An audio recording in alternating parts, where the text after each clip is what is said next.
Agri info நேயர்களுக்கு வணக்கம். இன்னைக்கு நம்ம வீடியோவில் செவ்வாழை சாகுபடியை பற்றி தான் பார்க்க போகிறோம்.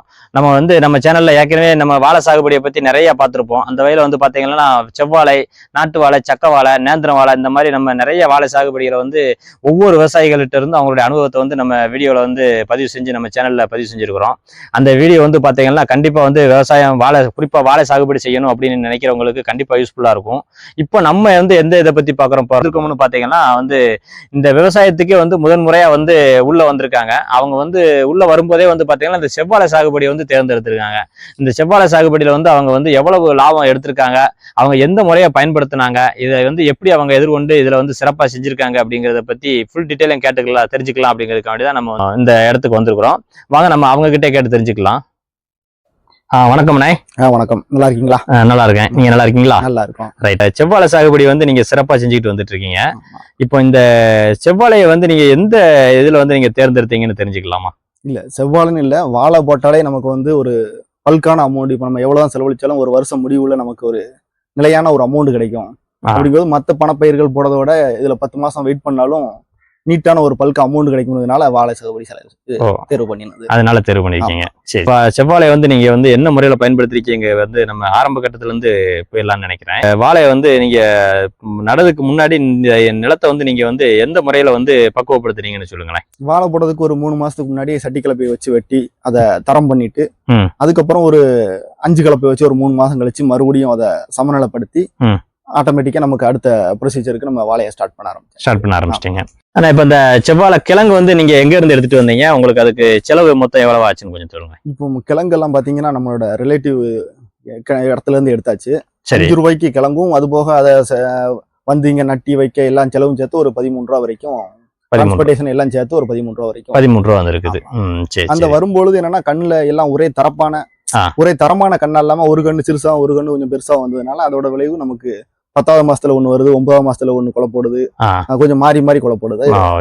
ஒரே நேரத்துல நம்ம எல்லாத்தையும் மொத்தமா அப்ப நம்ம கிழங்கு தேர்ந்தெடுக்கும் போது நம்ம கொஞ்சம் தரங்கள் ஒரே மாதிரி இருந்தா நல்லா இருக்கும். இருந்தா நமக்கு சாகுபடி ஒரே நேரத்துல நம்ம ஈஸியா முடிச்சுட்டு அடுத்ததுக்கு போயிடலாம். சரி. இப்ப நீங்க கிழங்கு எடுத்துட்டு அவங்க எத்தனை அடி அகலத்துல இவங்க உங்களுக்கு பதிச்சு கொடுத்தாங்க? நம்ம அவங்களே மொத்தமா கான்ட்ராக்ட் பண்றதுனால 7க்கு 7 அடியில வச்சு பதிச்சு கொடுத்துருந்தாங்க. நம்ம கிழங்கு நேர்த்தி இதை ஃபர்ஸ்ட் டைம் பண்றதுனால அதை பண்ணல. சரி. இனிமே ஃபியூச்சர்ல அது பண்ணா அது நல்லதுதான். ஏன்னா கிழங்கு நிறுத்தி பண்ணாட்ட அதோட விளைவாவே நமக்கு அந்த வாழைமரம் குழப்போடுற டயத்துல சில விதமான பிரச்சனைகள், அத சின்ன குலைகள் போடுறது, இந்த மாதிரி பிரச்சனைகள் வருது. அதனால கிழங்கு நிறுத்தி பண்ணி நம்ம ஸ்டார்ட் பண்றது ரொம்ப நல்லது. இப்ப நம்ம கிழங்கு நிறுத்தின்னு பார்க்கும்போது சூடாமோனஸ், விரிடி இந்த மாதிரி இதெல்லாம் நம்ம ஒன்னா மிக்ஸ் பண்ணி நம்ம கிழங்கு அதுல முக்கி நம்ம கிழங்க வச்சுட்டோம்னா நமக்கு அந்த கிழங்குல இருக்கக்கூடிய அந்த சின்ன வைரஸ், பூஞ்சை, பாக்டீரியா அதெல்லாம் அழிஞ்சு போயிடும். அதனால நமக்கு மரம் வளர்ந்து வரும்போது இந்த வண்டு தண்டு பகுதிக்குள்ள ஓடி வண்டு வரும். வண்டு அது அந்த வாழைகளை தாக்குறது இருக்காதுன்னு சொல்றீங்க. நம்ம ஹியூமனுக்கு தடுப்பூசி போடுற மாதிரி இப்போ அதுக்கு முதல்ல அதை பண்ணிட்டோம்னா ஆட்டோமேட்டிக்காவே இந்த ப்ராப்ளத்தை கொஞ்சம் சால்வ் பண்ணிக்கிடலாம். ஆன்டிபயோட்டிக் அது உடம்புல இருக்கும்போது நம்ம உடம்புல இருக்கும்போது எதிர்ப்பு சக்தி இருக்கு மாதிரி வாழைகளுக்கு ஆன்டிபயோட்டிக் அதை முதல்ல கொடுக்கறதுனால நமக்கு கண்டிப்பா நம்ம குழப்போட டைம்ல இந்த மாதிரி பிரச்சனைகளை தவிர்த்து வளர்ச்சி நல்லா இருக்கும்னு சொல்லுங்க. சரி. இப்போ நீங்க அடுத்ததா பாத்தீங்கன்னா நீங்க கிழங்கு பதிச்சு முடிச்சாச்சு. இப்போ நீங்க அந்த தண்ணி நீர் மேலாண்மைன்னு எடுத்துக்கிட்டீங்களா? இது நீங்க எந்த விதத்துல நீங்க தண்ணி பாய்ச்சினீங்களா, இல்ல சொட்டு நீர் எதுவும் போட்டீங்களா, இல்ல ரெயின் ஹோஸ் மூலமா பயன்படுத்திருக்கீங்களான்னு சொல்லுங்களேன். முதல்ல கொஞ்ச நாளைக்கு நம்ம சொட்டு நீர் மூலம் தான் பாய்ச்சிருச்சோம். ஆனா சொட்டு நீர் மூலமா பாய்ச்சும் பொழுது அந்த அளவுக்கு ஒரு சில இடங்கள்ல தண்ணி படுது, ஒரு சில இடங்கள்ல படல. அதனால மறுபடியும் நம்ம ரெயின் ஹோஸ்க்கு மாறியாச்சு. இப்போ நீங்க ரெயின் ஹோஸ் மூலமா இப்போ நீங்க போட்டுருக்கிறது எல்லாமே ரெயின் ஹோஸ் தான் போட்டுருக்கீங்க. சரி. இந்த ரெயின் ஹோஸ் நீங்க எத்தனை அடி அகலத்துல போட்டுருக்கீங்கன்னு சொல்லுங்களேன். 7க்கு 7 அடி அகலத்துல 7 அடி அகலத்துல போட்டிருக்கீங்கன்னா கொஞ்சம் நெருக்கமா தான் போட்டிருக்கீங்க. போட்டுருக்குது அப்படின்னா நமக்கு கொஞ்சம் அதிகமா தண்ணி சத்து கிடைச்சிட்டே இருக்கும். இது நீங்க நம்ம மறுபடியும் ரீஃபில் பண்ண தண்ணீர் பாய்ச்சறது எத்தனை நாளைக்கு ஒருக்கா நீங்க தண்ணி 2 நாளைக்கு ஒருக்கா? 2 நாளைக்கு ஒருக்கா. அப்போ வாழைக்கு எப்போதும் ஈரம் இருந்துகிட்டே இருக்கணும். சரி. இப்போ ரெயின் ஹோஸ் போடுறது அதை விட சொட்டு நீரோட இது கொஞ்சம் யூஸ்ஃபுல்லாவும் இருக்குது, கொஞ்சம் ஈஸியாவும் இருக்குது. இந்த வாழை நீங்க கிழங்கு வச்சு எத்தனை மாசம் கழிச்சு அடுத்து நீங்க உரம் கொடுத்தீங்கன்னு சொல்லுங்களேன். 2வது மாசத்துல இருந்து 1 மாசம் விட்டு 1 மாசம் உரம் கொடுத்தோம். சரி. பொட்டாஸ் கண்டென்ட் அதிகமா இருக்க மாதிரி உரம் கொடுத்தோம். ட்ரிப்ல தான் கொடுத்தது. சரி. 5வது மாசம் கடலை புண்ணாக்கு, வேப்ப புண்ணாக்கு ஒரு மூடை வாங்கி கொடுத்தது. சரி. எத்தனை வாழைக்கு? 1000 வாழைக்குமே. சரி. அப்புறம் அதுக்கு அடுத்து 7வது மாசம் அதே கடலை புண்ணாக்கு, வேப்பம் புண்ணாக்கு இதோட இந்த ஒரு காம்பினேஷன்ல கொடுத்துச்சு. சரி. இதுல இடையில முதல்ல என்னன்னா 3வது மாசத்துல தொழு உரம் வந்து ஒவ்வொரு வாழைக்கும் ஒரு வாழைக்கு ஒரு சட்டி கணக்குக்கு சரி கொடுத்தது. சரி மாட்டுச்சாணம். சரி ஒரு 3வது மாசத்துல கொடுத்துருக்கீங்க. 3வது மாசத்துல ஒரு வாழைக்கு ஒரு சட்டி வச்சு ஒரு சட்டி கணக்கு. சரி பண்ணை வச்சிருப்பாங்க, அந்த பண்ணையை சுத்தி போட்டு. சரி பண்ணைங்கிறது இந்த மாதிரி இது பண்ணி வச்சிருப்பாங்கன்னு சொல்றீங்களா? பண்ணை வந்து முதல்ல சுத்தி குழி மாதிரி வச்சிருப்பாங்க. ஓகே. இது வந்து அதுக்கு அடுத்து நமக்கு தொழுவரம் கொடுத்ததுக்கு அடுத்து வாழைக்கண் நல்லா இதாவதுக்காண்டி முட்டு கொடுத்தது. முட்டு கொடுத்துருக்கீங்க. சரி அதுக்கப்புறம் இது எந்த மாசத்துல குளத்தளிச்சுன்னு சொல்லுங்களேன். 8வது மாசம் முடிஞ்சு உடனே குளத்தள்ளிடுச்சு. 8வது மாசம் முடிஞ்ச உடனே குளத்தள்ளி இருக்குது. குளத்தள்ளதுக்கு அடுத்து கால்சியம் நைட்ரேட் ஒரு மூடை 25 கிலோ மூடை. சரி. பொட்டாசு 3 மூடை. சரி. போரான் ஒரு 10 கிலோ. இது நீங்க சொல்றது எல்லாமே 1000 வாழைக்கு சொல்றீங்க? 1000 வாழைக்கு. சரி. Seaweed 10 kilo. எல்லாமே சீவீடுங்கிறது கடல் பாசி. சரி எல்லாமே மிக்ஸ் பண்ணி எல்லா வாழைக்கும் ஈவனா கொடுத்தது. சரி. இது வந்து நீங்க எந்த மாசம் கொடுத்துருக்கீங்க? கொடுத்தது 9வது மாசம். இது குழப்பட ஆரம்பிச்சோம். இது எந்த நோக்கத்துக்காண்டி இதை நீங்க கொடுக்குறது? இது காய் திரட்சியா வரணுங்கிறதுக்காண்டியும் சைனிங்கா இருக்கணும். மத்தபடி ஒரே நேரத்துல குளத்தலங்கிறதுக்காண்டி. சரி. இதுக்கப்புறம் நீங்க என்ன உரம் எதுவும் கொடுத்துருக்கீங்களா? இதுக்கு அடுத்து கொடுக்கல. ஒரு காய் திரட்சியானதுக்கு அடுத்து நம்ம எதுவுமே கொடுக்க தேவையில்லை. இருக்க சத்த வச்சே விளைஞ்சிரும் அப்படின்னு. சரி. இப்போ இதுல வந்து நீங்க ஃபர்ஸ்ட் டே வந்து இந்த விவசாயத்தை நீங்க பாத்துட்டு இருக்கீங்க. இதுல வந்து ஏதாவது உங்களுக்கு இந்த இதுல வந்து நோய் தாக்குதல் ஏதாவது இந்த மாதிரி இடருக்கு ஏதாச்சும் நீங்க எதிர்கொண்டிருக்கீங்களா? அதை நீங்க எப்படி சமாளிச்சீங்க? நோய் தாக்குதல்னு சொன்னா கூன் வண்டு, இந்த வாழை தண்டுல வண்டு ஓட்ட விடுது, கூன் வண்டு ஓட்ட விடுது ஒரு 3 இதுல இருந்துச்சு. சரி. அது எந்த மாதிரி இருக்கும்? வாழையே வந்து இது வளர்ச்சி இல்லாம இருக்கும். அந்த மாதிரி உங்களுக்கு எதாவது இருக்குதா? வளர்ச்சி இல்லாம இருக்கும். அந்த மாதிரி ஏதாவது இருக்குதா? இருக்கு, வாங்க பாப்போம். வாழை வந்து கிழங்கு நேர்த்தி பண்ணாம இருந்ததுனால இதுல வந்து இந்த கூன் வண்டு தாக்குதல்னால வாழையோட வளர்ச்சியும் கிடையாது. வாழை தார் போட்டாலுமே தார் வந்து வளரல, வளர்ச்சி இல்ல. அப்படி கருகி போன மாதிரி சிறுசாவே இருக்கு. சரி. வந்து நம்மளுக்கு வந்து லாபம் கிடையாது. நம்மளுக்கு வந்து இது சேதாரம் கணக்கு தான். சரி. அந்த வாழையோட வளர்ச்சியே வந்து ரொம்ப கம்மியா தான் இருக்கும்.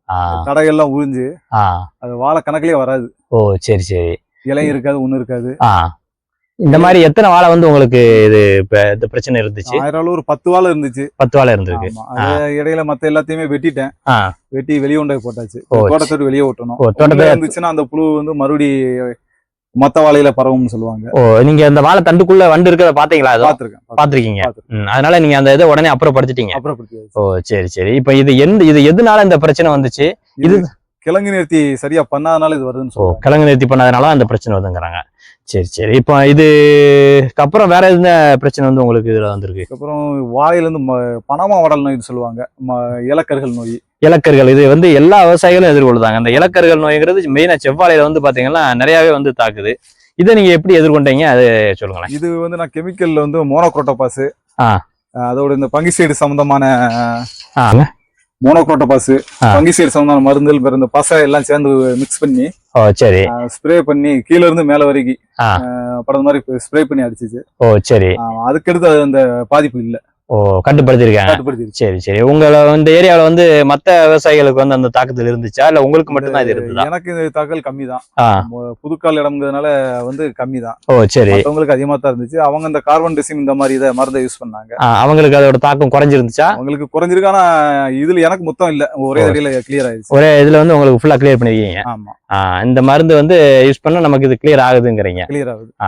சரி. ஏன்னா இது வந்து கண்டிப்பா அந்த விவசாயத்துல வந்து வாழை சாகுபடிங்கிறவங்களுக்கு இந்த மருந்து இந்த நோய் தாக்கத்தை பத்தி கண்டிப்பா தெரிஞ்சிருக்கணும். அதுக்கப்புறம் அதுக்கு என்ன நம்ம கிளியர் பண்றது எப்படி அப்படிங்கறதே அவங்க கண்டிப்பா தெரிஞ்சிருந்திருக்கணும். தெரிஞ்சிருந்தா தான் வந்து இந்த செவ்வாழையை வந்து நம்ம கரெக்டா கொண்டு போக முடியும்.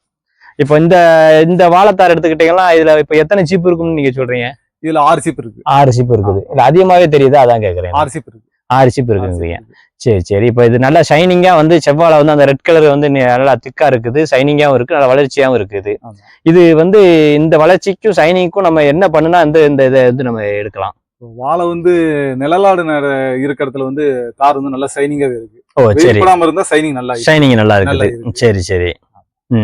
இதுக்கு நீங்க என்ன உரம் வந்து இந்த ஷைனிங் கொடுக்குறீங்க? பொட்டாஸ் அதிகம் கொடுத்தது. சரி. வேற இந்த கால்சியம் நைட்ரேட் இந்த மாதிரி உரங்கள் தான் கொடுத்தது. ஓ சரி சரி சரி சரி. இன்னொன்னு புண்ணாக்கு, கடல புண்ணாக்கு வைக்கல வந்து அது நல்லா ஷைனிங் கொடுக்கும்னு சொல்லுவாங்க. சரி 2 தடவை கொடுத்துருக்கு. ஓ 2 தடவை கொடுத்துருக்கீங்க. கடலை புண்ணாக்கும் வேப்ப புண்ணாக்கும் கொடுத்துருக்கீங்க. வேப்ப புண்ணாக்கு வந்து இது கிருமிக்காண்டி. ஓ கடலை புண்ணாக்கு அது எறும்பு சாப்பிடக்கூடாது அந்த மாதிரி. நம்ம கடலை புண்ணாக்கு மட்டும் வச்சோம்னா எறும்பு சாப்பிட்டுங்கிறதுனால நம்ம வேப்ப புண்ணாக்கையும் மிக்ஸ் பண்ணி வைக்கிறோம். ஓ சரி. அது போக அந்த கிருமி தாக்குதலும் வந்து கட்டுப்படும். சரி சரி சரி. இப்போ நீங்க வந்து நல்லா வந்து வாழை எல்லா வாழையுமே வந்து குளத்தள்ளி நல்லா வளர்ந்து பருத்து இருக்குது. இப்போ இது வந்து நீங்க மார்க்கெட்டுக்கு வெட்டி விடுறீங்களா இல்லைன்னா நீங்க எதுவும் குத்தகைக்கு விட்டுருக்கீங்களா? வெட்டி விடுறதுக்கு நம்ம வேலை பார்க்கறதுனால அது செட் ஆகாது. ஓ சரி. அதனால வந்து வியாபாரி வர சொல்லி குத்தகைக்கு விட்டுருக்கு. ஓ சரி. இப்போ நீங்க இந்த விவசாயமே வந்து பகுதி நேரமா தான் பாத்துட்டு இருக்கீங்க? பகுதி நேரமா தான். நான் தேவையானதை செஞ்சு கொடுப்பேன். வீட்டுல இருக்கவங்க பாத்துக்கிறாங்க. சரி சரி. அதனால நீங்க வந்து இதை குத்தகைக்கு தான் விட்டுருக்கீங்க. எவ்வளவு ஒரு வாழை தார் வந்து எவ்வளவு ரேட்டுக்கு விட்டுருக்கீங்க? ஒரு தார் 700 ரூபாய்க்கு விட்டுருக்கு. 700 ரூபாய்க்கு விட்டுருக்கீங்க. மொத்தம் இதுல எத்தனை வாழை வந்து நீங்க சாகுபடி செஞ்சிருக்கீங்க? இல்ல 1020 வாழை இருக்கு. 1020 வாழை. அவங்க எத்தனை வாழை கணக்குல எடுத்திருக்காங்க? கழிப்பாங்கல்ல, கழிச்சது போக எத்தனை வாழை கணக்குல எடுத்திருப்பாங்க? எனக்கு கொஞ்சம் தண்ணி நின்னதுனால ஒரு 40 வாழை வந்து விளைச்சல் மட்டும் கழிச்சிட்டு மத்த எல்லாமே கணக்கு எடுத்துக்கிட்டாங்க. தனியா அது போக எதுவும் கழிக்கிறதெல்லாம் இல்ல. ஓ சூப்பர். சரி சரி. அப்போ உங்களுக்கு இதுல செலவுன்னு பார்த்தா உங்களுக்கு வந்து எவ்வளவு வந்தது? ஒரு வாழைக்கு 100 ரூபாயில இருந்து 110 ரூபாய் கணக்கு செலவு. 110 ரூபாய் கணக்கு வருது. ஓ அப்போ உங்களுக்கு நல்ல ஒரு வருமானம் தான் இருந்திருக்குது இதுல வந்து. இந்த இடத்துல நல்ல வருமானம். நீங்க வந்து இப்ப இந்த விவசாயம் வந்து நீங்க இப்போ எத்தனாவது முறையா பாக்குறீங்க? இது முதல் முறை தான். இது போக நீங்க அதை அடுத்து கண்டினியூ பண்ணுவீங்களா? நம்ம இதுல கண்டினியூ பண்ணதான். சரி சரி. இதுலயே நீங்க சைடுல வாழை விட்டு பார்க்க போறீங்களா இல்ல புதுசா வாழை எடுத்து போட போறீங்களா? எப்படி செய்வீங்க? புதுசா ஒரு 800 கன்று வரைக்கும் எடுத்து போடணும். ஓ சரி. 1000 கன்று வரைக்கும். அது வேற ஒரு பகுதியில போட போறீங்களா? சரி. ஒரு 500 கன்று பக்க கன்று மருதாம்பு கொதிக்கடலாம்னு சொல்லி ஒரு ஐடியா இருக்கு. ஓ இதுல விட போறீங்க. சரி சரி சரி. அது அப்படி 2வது தடவை விடும்போது நமக்கு அதுல வளர்ச்சி இருக்குமா? நம்ம பண்ணலாமா? இல்ல நீங்க வந்து இதை வந்து இப்போ ஃபர்ஸ்ட் டைம் வந்து நீங்க இதை செக் பண்ணி பாக்கலாங்கிறக்காண்டி பாக்குறீங்களா?